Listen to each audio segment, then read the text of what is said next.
Josué, chapitre 2. Les deux espions à Jéricho. Josué, fils de Nun, envoya secrètement de Chittim 2 espions en disant : Allez voir le pays et Jéricho. Ils partirent et entrèrent dans la maison d'une prostituée dont le nom était Rahab. Et ils y couchèrent. On dit au roi de Jéricho : Voici que des Israélites sont arrivés ici cette nuit pour explorer le pays. Alors le roi de Jéricho envoya dire à Rahab : Fais sortir les hommes venus chez toi, ceux qui sont entrés dans ta maison, car c'est pour explorer tout le pays qu'ils sont venus.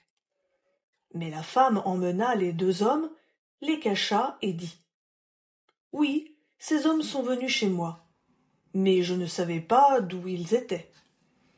Au moment où l'on allait fermer la porte, au crépuscule, ces hommes sont sortis sans que je sache où ils allaient.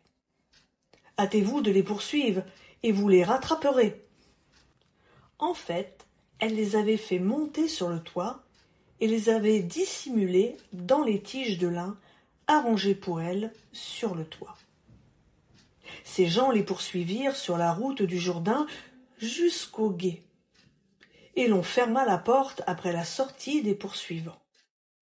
Avant le coucher des espions, elle monta auprès d'eux sur le toit. Elle dit à ces hommes : L'Éternel, je le reconnais, vous a donné ce pays. La terreur que vous inspirez s'est abattue sur nous, et tous les habitants de ce pays défaillent devant vous.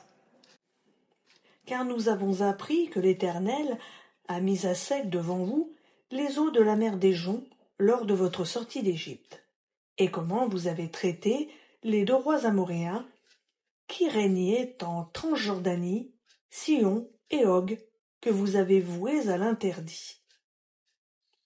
Nous l'avons appris, le cœur nous a manqué, et chacun a perdu le souffle devant vous.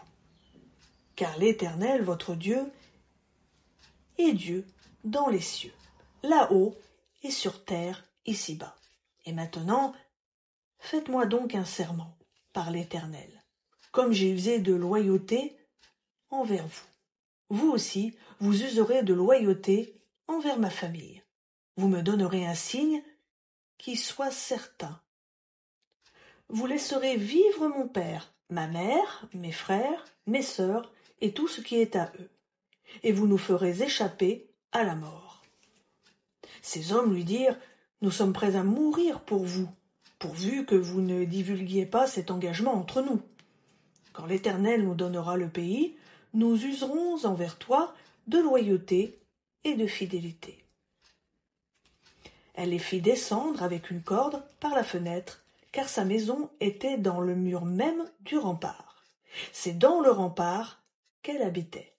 Elle leur dit : Allez vers la montagne, sinon les poursuivants vous rejoindront. Mettez-vous à l'abri là-bas pendant 3 jours, jusqu'au retour de ceux qui vous poursuivent. Après quoi, vous poursuivrez votre chemin. Ces hommes lui dirent : Voici de quelle manière nous serons quittes de ce serment que tu nous as fait faire.